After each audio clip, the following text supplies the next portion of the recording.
Halo sobat KPHJ, piye kabare? Setahun nek gak konten. Gawe ngawali konten kali ini kita ingin membahas sesuatu yang sering membingungkan banyak orang, yaitu dimensi. Sering kan kita mendengar bahwa di suatu tempat yang kelihatannya semak-semak, kebun kosong atau hutan, di dunia lain atau di alam lain bisa berupa pasar, jalan, atau bahkan yang lain. Kok iso di dalam satu frame bisa memuat hal yang jauh berbeda? Alam, ruang, dimensi. Menurut Wikipedia, dimensi adalah jumlah koordinat minimum yang dibutuhkan untuk menjelaskan suatu titik dalam ruang matematis. Iki koyoknya gak nyambung sama hal yang akan kita bahas. Cuman nanti kita akan menemukan korelasinya. Ada lagi teori ruang dan waktu menurut relativitas Einstein. Kemudian ada istilah dimensi ketiga, dimensi keempat, dimensi kelima, dan seterusnya. Agar mudah dipahami, monggo disimak ilustrasi berikut ini. Flatland atau negeri datar. Ilustrasi yang digagas oleh Edwin Abbott. Sebuah negeri dua dimensi yang penduduknya mempunyai bentuk-bentuk dua dimensi, seperti bujur sangkar, segitiga, lingkaran, atau bahkan yang lebih rumit, yang mempunyai kesibukan dan hubungan antara makhluk datar lainnya. Setiap penghuni datar mempunyai lebar dan panjang, tetapi mereka tidak memiliki tinggi.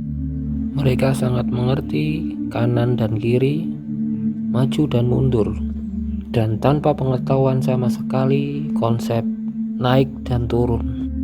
Ketika ada pengunjung dari dimensi ketiga yang berbentuk apel dan melayang di atas penghuni dua dimensi, maka mereka tidak mampu melihat apel yang melayang di atas tersebut karena tidak mengenal sama sekali atas dan bawah.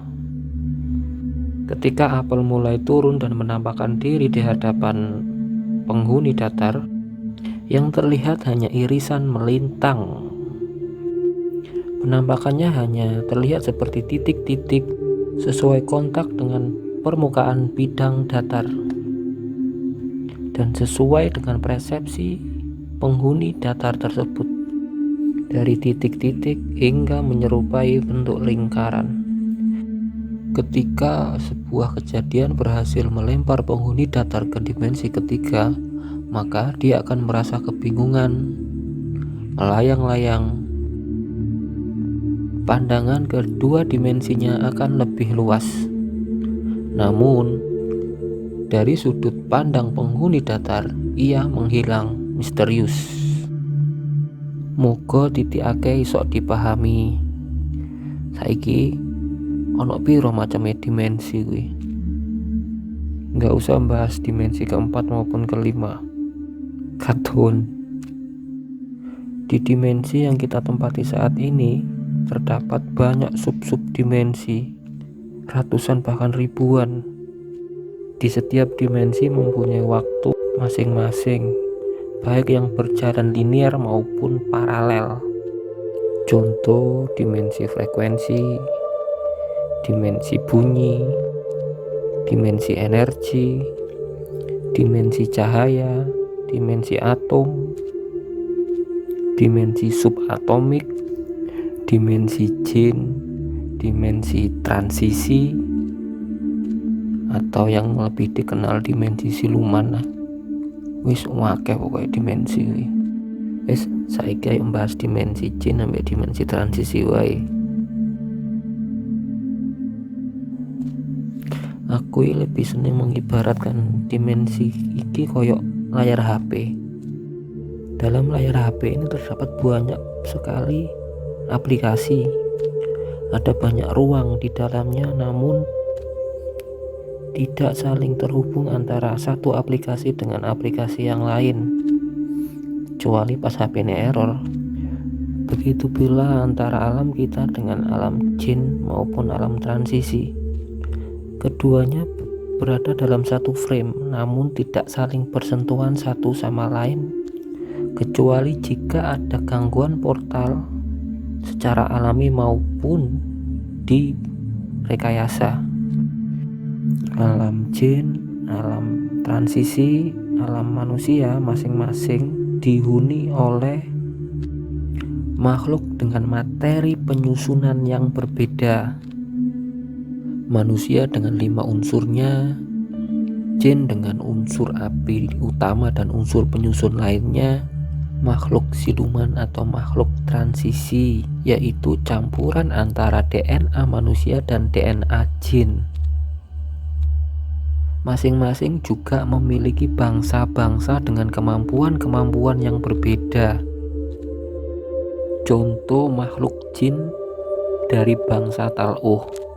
Dengan bantuan manusia, makhluk ini mampu merubah materi menjadi energi lalu mengirimkan ke suatu tempat dan merubahnya kembali menjadi materi. Kalau istilah di dunia kita itu santet. Jadi prosesnya materi dirubah menjadi energi lalu dikirimkan ke seseorang.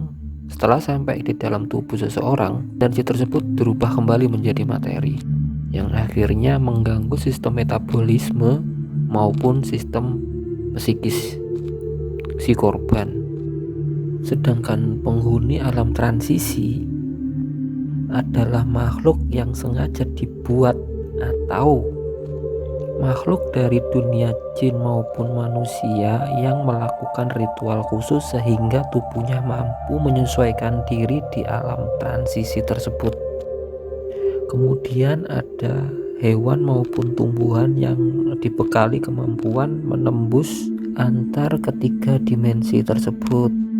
Contoh dulu ada kidang kencana, jenis-jenis ular tertentu, jenis ikan yang mampu berkedip, macam-macam lah, binatang-binatang yang aneh, yang kemudian saya pribadi berpendapat bahwa hewan-hewan inilah yang tidak boleh dikonsumsi karena hidup di dua alam yang berbeda. Jadi dua alam yang berbeda menurut saya bukan darat sama air, tapi memang beda dimensi. Makanya sampai sekarang orang bingung antara cuyu sama kepiting, halal haramnya bagaimana. Tapi ini sekali lagi pendapat saya loh ya, kalau enggak sependapat silahkan. Oke, kita lanjut. Terus bagaimana alam-alam ini bisa terhubung satu sama lain? Alam-alam ini bisa terhubung dengan portal. Portal ini bisa terbentuk karena memang faktor alam atau sengaja dibuat manusia.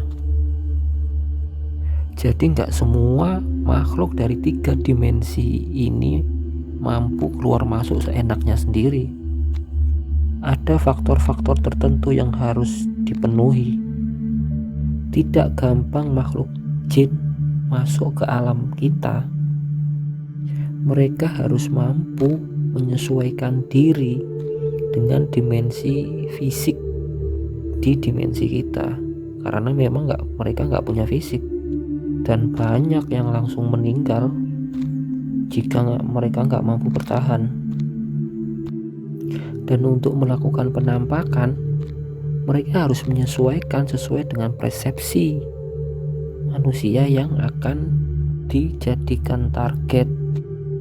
Orang yang mempunyai ketakutan berlebih biasanya malah sering diganggu, karena memang mereka tidak memerlukan banyak energi. Mereka hanya memanfaatkan energi ketakutan target Dan ilustrasi penampakan apel di video tadi menggambarkan cara penampakan makhluk dari dua dimensi yang berbeda. Secara umum, wujud kuntilanak, sundel bolong, pocong, dan lain-lain merupakan persepsi perwujudan makhluk yang ada di pikiran kita sebagai penghuni dimensi manusia. Oke, demikian pembahasan singkat mengenai dimensi. Semoga nanti bisa dibahas lebih banyak lagi materi-materi yang lain dan secara lebih rinci lagi.